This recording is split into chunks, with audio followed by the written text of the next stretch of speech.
จิตธรรมเที่ยวชมส้มกระรบดอกขณะธรรมดาจิตติกระรบส้มกระรบขณะกรรมการจะซวยจิตติกระรบส้มกระรบขณะกรรมการกาปีจิตติกระรบนำสุดได้แต่ดาวมันมีสัจจิตติสลายรอบอ่านนิ่งชมมาเป็นตรงตีแปรมจุดเรียนจำนวนที่เราประเมินจะมีกระเริ่มในรังตัวก่อนของให้เสียงปีการกระเริ่มเราจะมากายอะไร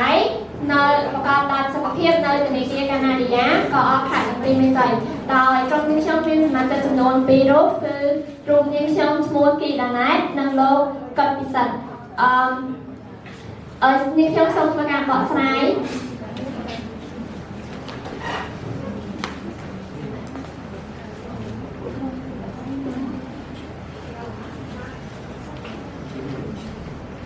จงปกติมวยสิ่งใดเป็นมวยจะมวยลำนองไปหาในการสร้างเชี่ยวจังในการมุจีตัวมาเนอร์สร้างเพียงไปงอหรือโบ๊ะไฮก็ตัวมาเนอร์เนี่ยวินิยมแต่ขนมส้มน้ำกราวประเทศของนายได้เชี่ยได้ช่วยแต่ละการในจุ่มน้ำในเศรษฐกิจนำให้นายมาทบขนมประเทศเจ็ดนายในที่การนาดียาก็ขัดตีเป็นใจก็เชี่ยจุ่มนายมวยได้ช่วยแต่ละการในจุ่มน้ำได้เศรษฐกิจขนมประเทศของนายตอนนี้กี้เมื่อแต่ละการกรบกรองการนี้การกรบกรองรัฐบาลการอะไรยังเป็นประสิทธิภาพจำนวนปัญหาในการสร้างเชี่ยวตาจะมีการนาดียาก็คำติมันใจมีวิธีสร้างแบบนั้นขนมกาสร้างขนมกากรบกรองรัฐบาลการอะไรยังเป็นประสิทธิภาพก่อนบอมน้องในการสร้างเชี่ยวจังก่อนในการสร้างเชี่ยวบางกรณีเชี่ยวคือเราสำคัญแต่เลิศ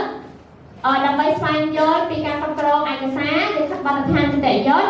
กับในเต็มที่กรองบกลับการเฟิร์มพนักงานการบังคับน้องการเลือกจัดบกลับมวยจีบุญได้กำนัดน้องวิชาเพียงในการสร้างเชี่ยวได้กำนัดในการสร้างเชี่ยวได้กำนัดในการสร้างเชี่ยวบางกรณีเชี่ยวคือเราสำคัญตายแต่เลยการกรองเอกสารหรือขัดบัตรทานการเฟิร์มพนักงานการบังคับในเต็มที่กรองบกลับในการเลือกจัดบกลับได้ก่อนเรียนได้ตัวแม่คือขณะจำนวนน้ำปีบอลมาไพ่ใบน้ำปีบอลมาไพ่วนได้กันเนาะวิชาเพียงในการสร้างเชี่ยววิชาเพียงในการสร้างเชี่ยวเราก็มีช่องคือดาวตายตัวเลิกการกรองรัฐบาลการอย่างไร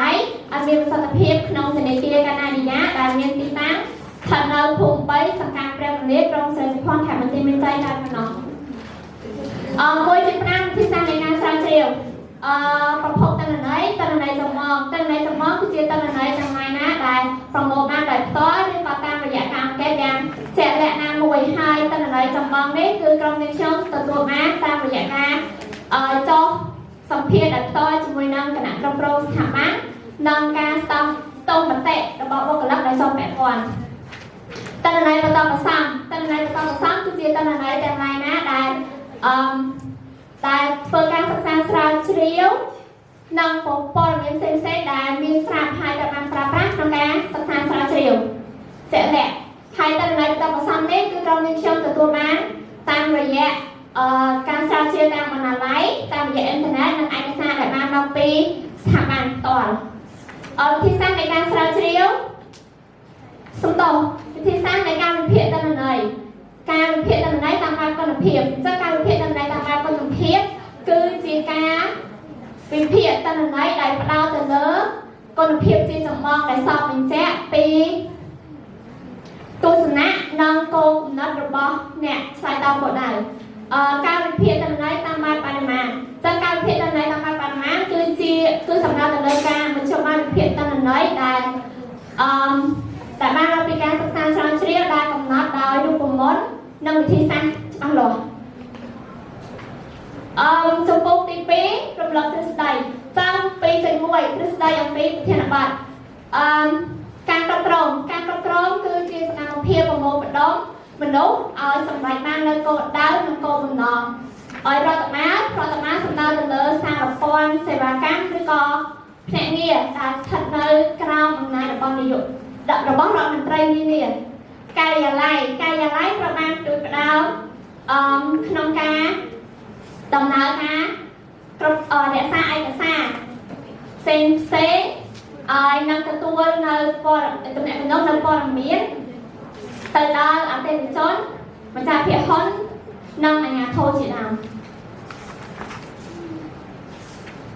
ពីទី2គឺស្ដីពាក់ព័ន្ធគ្រប់គ្រងប្រធានបទការគ្រប់គ្រងឯកសារซึ่งការគ្រប់គ្រងសំដៅឯកសារគឺត្រូវបានរៀបចំឡើងដោយមានដូចជាឯកសារទម្រង់បញ្ជីទម្រង់ឬគំនូរតាមវិទ្យាសាស្ត្ររចនាសម្ព័ន្ធពាក់កណ្ដាលដូចជាសភៅឬក៏កាសែតឬក៏មិនមែនរចនាសម្ព័ន្ធដែលកំណត់ចំណាំដោយការសរសេរដៃហើយឯកសារជួនកាលត្រូវបានចាត់តាំងជាសម្ងាត់ឬក៏ឯកជនឬក៏សាធារណៈពីទី2លិខិតបទដ្ឋាននីតិយុត្តចឹងលិខិតបទដ្ឋានគឺជាលិខិតដែលកំណត់នៅក្បួនច្បាប់បទបញ្ញត្តិឬក៏លិខិតស្នាមដែលចេញដោយស្ថាប័នរដ្ឋឬក្រសួងមានសមត្ថកិច្ចក្នុងការគ្រប់គ្រងឲ្យដែលនាំដែលជួយទៅដល់ផលប្រយោជន៍សាធារណៈការធ្វើផែនការសកម្មភាពចឹងការធ្វើផែនការគឺជាការកំណត់នៅគោលដៅឲ្យតែជួយទៅដល់ការអនុវត្តរបស់អង្គភាពនាពេលអនាគតហើយក៏នឹងធ្វើការសម្រេចទៅលើភារកិច្ចនិងការប្រើប្រាស់នៅធនធានដែលត្រូវការដើម្បីសម្រេចនៅគោលដៅទាំងនោះនីតិវិធីគ្រប់គ្រងបុគ្គលិកការគ្រប់គ្រងធនធានមនុស្សគឺជាការផ្ដល់នៅការបណ្ដុះបណ្ដាលការវិតម្លៃនិងការតបស្នងនៅទំនាក់ទំនងរបស់និយោជិតនិងការនឹងភាពយុត្តិធម៌នៃការងាររបស់ពួកគាត់ការលើកទឹកចិត្តបុគ្គលិកចាត់ការលើកទឹកចិត្តគឺសំដៅទៅលើកម្លាំងចិត្តទាំងខាងក្នុងនិងខាងក្រៅចំពោះបុគ្គលដែលធ្វើដើម្បីឲ្យមានភាពរីករាយនិងតស៊ូបន្តសកម្មភាពទៅមុខបន្តទៀតចំពោះទី3ស្ថានភាពទូទៅរបស់អង្គភាព 3.1 ប្រវត្តិការកកើតនៃធនាគារកាណាឌីយ៉ាកអខេត្តបន្ទាយមានជ័យចំធនាគារកាណាឌីយ៉ាកអគឺត្រូវបានបង្កើតឡើងនៅឆ្នាំ 1991 ដែលមានឈ្មោះដើមឡើយថាជា Canada Gold and Trust Corporation Ltd ដែលមានការចូលរួមពីភាគីកម្ពុជាកាណាដាហើយនិងធនាគារជាតិនៃកម្ពុជាហើយនៅឆ្នាំ 1993 ធនាគារនេះត្រូវបានផ្លាស់ប្ដូរឈ្មោះទៅជាធនាគារកាណាឌីយ៉ាវិញដោយទទួលបានសិទ្ធិជាធនាគារពាណិជ្ជកម្មពីធនាគារជាតិនៃកម្ពុជាហើយក៏ទទួលបានការចុះបញ្ជីនៅក្នុងក្រសួងពាណិជ្ជកម្មផងដែរទស្សនវិស័យនិងបេសកកម្មទស្សនវិស័យធនាគារកាណាឌីយ៉ាគឺត្រូវបានគេស្គាល់ថាជាធនាគារល្អបំផុតដែលឈានមុខគេនៅក្នុងប្រទេសកម្ពុជាបេសកកម្មធនាគារកាណាឌីយ៉ាត្រូវគឺដើម្បីខ្លាយទៅជាដៃគូដ៏ល្អបំផុតរបស់និយោជិតនិងអតិថិជនរបស់ខ្លួន3.3 logo និងអត្ថន័យចឹង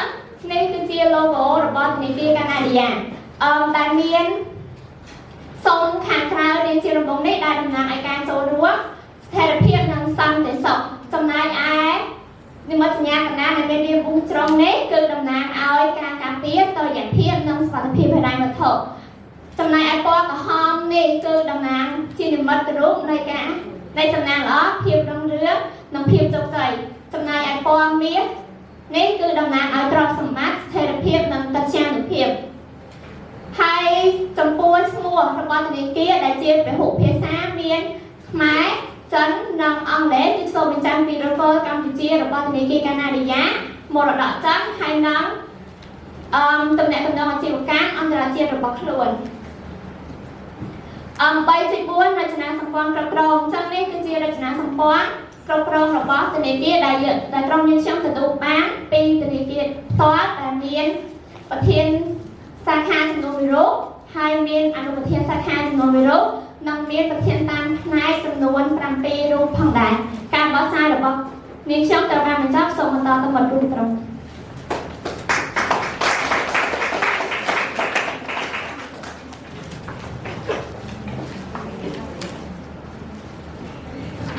បាទខ្ញុំសូមឡើងមកបន្តភារកិច្ចពីមិត្តរួមក្រុមរបស់ខ្ញុំនិយាយពីជំពូកទី4របាយការណ៍លទ្ធផលកម្មវិធីទិន្នន័យ នេះគឺជា graphic ដែលខ្ញុំបានបង្ហាញដល់អ្នកគ្នាគឺជា IV ទាំង5ដែលតាក់ទងទៅនឹងប្រធានបទរបស់យើងដែលយើងបានឃើញថាការគ្រប់គ្រងឯកសារគឺមាន 90% លិខិតបទកថាគតិយុត្ត 40% នីតិវិធីគ្រប់គ្រងបុគ្គលិកមាន 60% និងការធ្វើផែនការសកម្មភាពគឺមាន 40% និងការលើកទឹកចិត្តបុគ្គលិកគឺមាន 80% អញ្ចឹងខ្ញុំសូមបកស្រាយទិន្នន័យដូចតទៅដោយឆ្លងតាមការប្រមូលទិន្នន័យនិងការស្រាវជ្រាវដែលមានអ្នកចូលរួមឆ្លើយចំនួន20នាក់ដែលពួកយើងបានទទួលនៅលទ្ធផលខុសៗពីគ្នាដែលយើងបានឃើញថាការគ្រប់គ្រងឯកសារគឺមាន 90% អញ្ចឹងគឺស្ថិតនៅកម្រិតល្អដោយទៅនឹងការលើកទឹកចិត្តបុគ្គលិកផងដែរដែលមាន 80% ដែលស្ថិតនៅកម្រិតល្អផងនិងនីតិវិធីគ្រប់គ្រងបុគ្គលិកដែលមាន 60% ដែលជាដែលស្ថិតនៅកម្រិតមធ្យមលិខិតបទកថាគតិយុត្តនិងការធ្វើផែនការសកម្មភាពដែលមាន 40% គឺស្ថិតនៅកម្រិតខ្សោយអញ្ចឹងទិន្នន័យរបស់នេះគឺយើងបានប្រមូលនៅអ្វីដែលយើងទទួលបានពីអង្គភាពគេហើយធ្វើការវិភាគយ៉ាងល្អិតល្អន់ដោយប្រើបច្ចេកទេសចឹងខ្ញុំសូមចូលចំណុចថ្មីមួយទៀតនិយាយពីជំពូកទី5ដែលយើងបានបង្កើត IV ទាំង5នេះឡើងមកដើម្បីតាក់ទងទៅនឹងប្រធានបទដែលយើងដែលដើម្បីតែវិភាគដើម្បីធ្វើសេចក្តីសន្និដ្ឋានឲ្យបានត្រឹមត្រូវផងដែរអញ្ចឹងខ្ញុំសូមនិយាយពីសេចក្តីសន្និដ្ឋានដូចតទៅសេចក្តីសន្និដ្ឋានក្រោយបញ្ចប់ការស្រាវជ្រាវនិងប្រមូលទិន្នន័យនៅធនាគារកាណាឌីយ៉ាកអខេត្តបន្ទាយមានជ័យរួចមកយើងក៏បានសង្កេតឃើញថាធនាគារគឺមានប្រតិបត្តិការគ្រប់គ្រងប្រតិបត្តិការិយាល័យគឺមានប្រសិទ្ធភាពល្អនិងមានលក្ខណៈល្អជាច្រើនដែលគួរឲ្យកត់សម្គាល់ប៉ុន្តែពួកយើងក៏បានរកឃើញនៅចំណុចខ្វះខាតនិងចំណុចកែតម្រូវមួយចំនួនទូចផងដែរដែលពួកយើងនឹងផ្ដល់ជាយោបល់គឺក៏មតិដើម្បីអភិវឌ្ឍអង្គភាពឲ្យកាន់តែរីកចម្រើនតទៅមុខទៀតអញ្ចឹងខ្ញុំសូម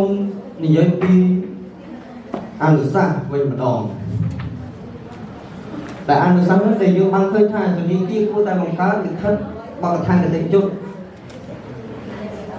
ធនាគារគួរតែរៀបចំ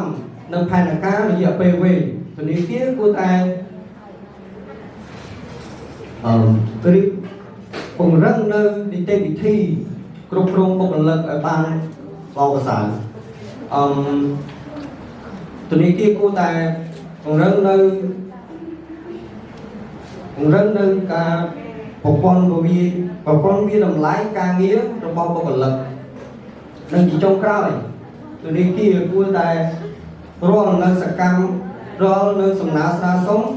សម្ភារៈសម្រាប់ប្រើប្រាស់ប្រតិបត្តិការងារគួរតែមានភាពយឺតយ៉ាវទាំងអស់នេះគឺជាមតិដែលយើងបានវិភាគហើយបញ្ចេញមតិនិងធ្វើការរិះគន់បានស្ថាបនាដើម្បីឲ្យអង្គភាព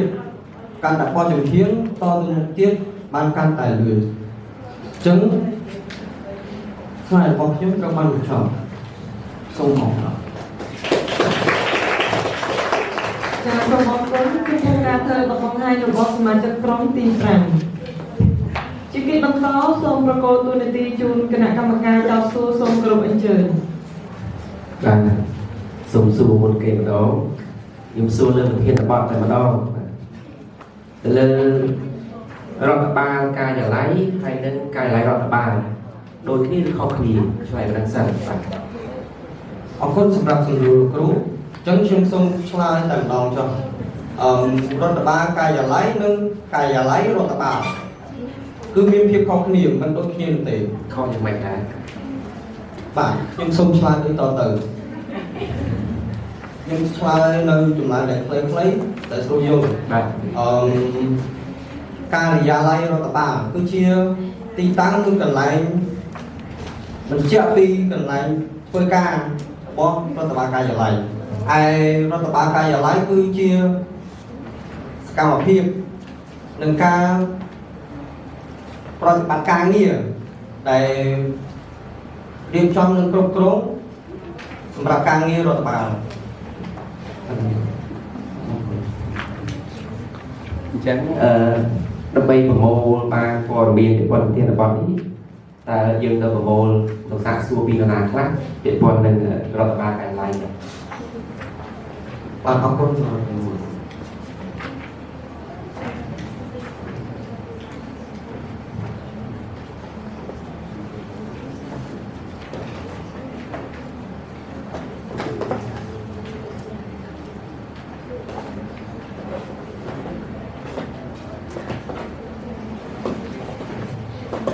រូបខ្ញុំសូមឆ្លើយ ចា៎ បាទ